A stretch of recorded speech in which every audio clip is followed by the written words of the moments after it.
Halo, Assalamualaikum. Nama saya Ibu Nonik.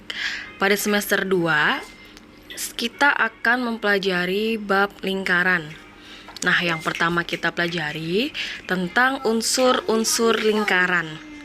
Tapi, sebelum itu kita harus tahu apa itu lingkaran. Lingkaran adalah kumpulan titik-titik yang membentuk lengkungan tertutup. Nah, titik-titik pada lengkungan tersebut berjarak sama pada suatu titik tertentu. Nah, itu disebut dengan titik pusat.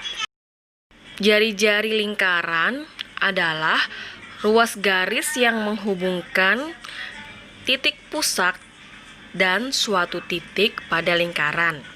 Contohnya seperti titik pusat ke angka 3. Nah, itu disebut dengan jari-jari. Sedangkan diameter lingkaran adalah garis lurus yang melintasi titik pusat dan menghubungkan dua titik pada lingkaran tersebut. Contohnya seperti titik yang berada di angka 12 dengan titik yang berada di angka 6. Membentuk garis lurus. Nah, itu disebut dengan diameter. Nah, coba perhatikan gambar lingkaran tersebut. Garis lengkung yang menghubungkan titik A dan B itu disebut dengan busur. Nah, sedangkan garis lurus yang menghubungkan titik A dan B disebut dengan tali busur. Jadi beda ya, kalau busur itu garisnya lengkung, sedangkan kalau tali busur itu garisnya lurus. Selanjutnya, ada lagi yang disebut dengan busur pendek dan busur panjang. Coba kalian perhatikan kembali. Panah yang berada di bawah itu adalah busur pendek. Kenapa dikatakan busur pendek?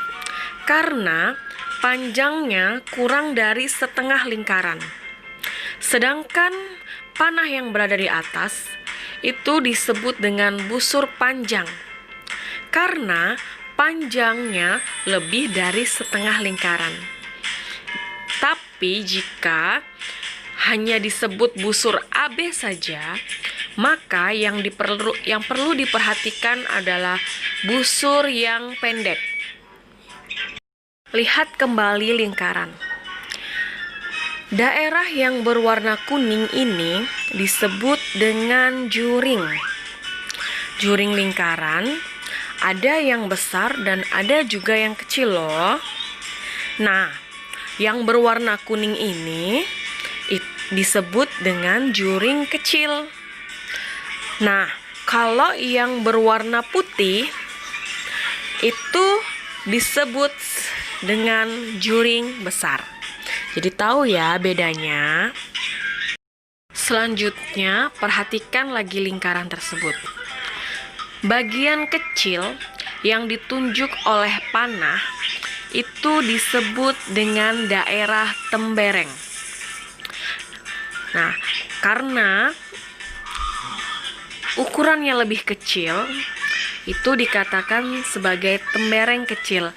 Sedangkan bagian yang lebih besar yang ditunjuk oleh panah di bagian atas itu disebut dengan tembereng besar. Udah paham kan?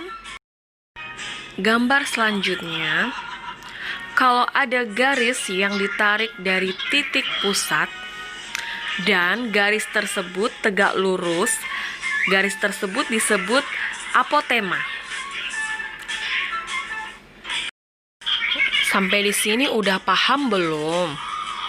Nah, ini adalah rangkuman dari awal penjelasan saya sampai terakhir. Mulai dari titik pusat dan apotema, silahkan kalian pahami kembali.